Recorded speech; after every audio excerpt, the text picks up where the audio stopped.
এটা হলো আমার ক্রিকেট থিম কেকটার ফাইনাল লুক, যার জন্য বানিয়েছিলাম তার তো ভারী পছন্দ হয়েছে, সাথে বাড়ির সবারও। তো তোমাদের কেমন লাগলো অবশ্যই কমেন্ট করে জানিও।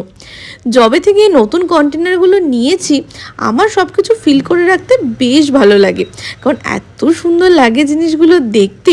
আর এখন একটু গুছিয়ে কাজ করার চেষ্টা করি বলে হয়তো জিনিসগুলো দেখতে আরও ভালো লাগে।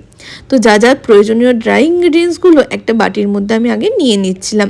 এখানে কোকো পাউডার ইউজ করছিলাম, কারণ 2 পাউন্ডের একটা চকলেট কেকের আজকে অর্ডার রয়েছে। 2 পাউন্ডের চকলেট কেক আগেও বানিয়েছি, কিন্তু এত হাইট বা টল কেক এই ফার্স্ট টাইম বানাচ্ছিলাম, তো সেটা নিয়ে তো ভারী আমি টেনশনে ছিলাম। যাই হোক, এবার চলো সব কিছু ভালো করে বিট করে নেওয়া যাক।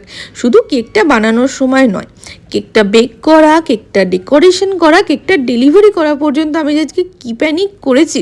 মানে এতদিনে আমার জার্নিতে আজকে বোধহয় আমি সব থেকে বেশি টেনশন করেছি ডেলিভারি করা নিয়ে, যে জিনিসটা ঠিকঠাক করে মানে লোকেশন পর্যন্ত পৌঁছাবে তো। কারণ এতটা হাইট কেক যদি পড়ে যায় বা কোনো কিছু প্রবলেম হয়, কিন্তু শেষ পর্যন্ত সব কিছু ভালো হয়েছে, সেটা তোমরা আস্তে আস্তেই দেখতে পারবে। তো ব্যাটারটা এখানে আমার রেডি হয়ে গেছে। এবার আমার একটা জুগারের গল্প বলি। 2 পাউন্ড কেকের জন্য টল কেকের কোনো মোল্ড আমার কাছে ছিল না, তাই আমি 1 পাউন্ড কেকের মোল্ডে সাইডে এরকম বাটার পেপার দিয়ে ভালো করে র্যাপ করে কেকটাকে বেক করেছিলাম। আর সত্যি কথা বলতে এটাতে এত ভালো হাইট এসেছিল, যারা বেকিং প্রফেশনে আছো এটা একবার অবশ্যই ট্রাই করে দেখতে পারো।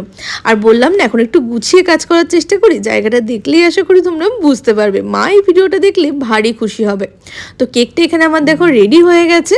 তো এত ভালোভাবে কেকটা বেক হয়েছিল, মনটাই খুশি হয়ে গেছিলো। বাট মনটা একটু খারাপ হয়ে যায় যখন একটা জিনিস বানানোর পেছনে আমাকে এতগুলো বাসন পরিষ্কার করতে হয়। তো এই সব কিছু রেডি করে চলে গেছিলাম ব্লিঙ্কিটের সামনে এখানে অর্ডারটা নেওয়ার জন্য। না, আমি যদি অর্ডার করতাম বাড়িতে এসেই দিয়ে যেত, বাট ওই সামনে থেকে জিনিসটা নেওয়ার যে মজা সেটা আর কি বলি। অ্যাকচুয়ালি একদম বাড়ির পাশে তো, ওই জন্য বেশ মজা লাগে এটা করতে। তো দুটো এখানে নিয়েছিলাম ময়দা, তারপরে নিয়েছিলাম চিনি, আর ছিল দুধ। আর হঠাৎ করে দেখলাম ব্লিঙ্কিটের এই ব্যাগটার পেছনে না ক্যালেন্ডার টাইপ একটা জিনিস করা আছে।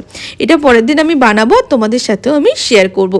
তো বাকি জিনিসগুলো মানে ক্রিমের ক্রাম কোট, ক্রিমের লেয়ারিং, সবটা তোমাদের সাথে শেয়ার করছি নেক্সট ভিডিওতে। তো দেখা হচ্ছে তোমাদের সাথে আবার নেক্সট ভিডিওতে। টাটা, জয় বজরংবলী।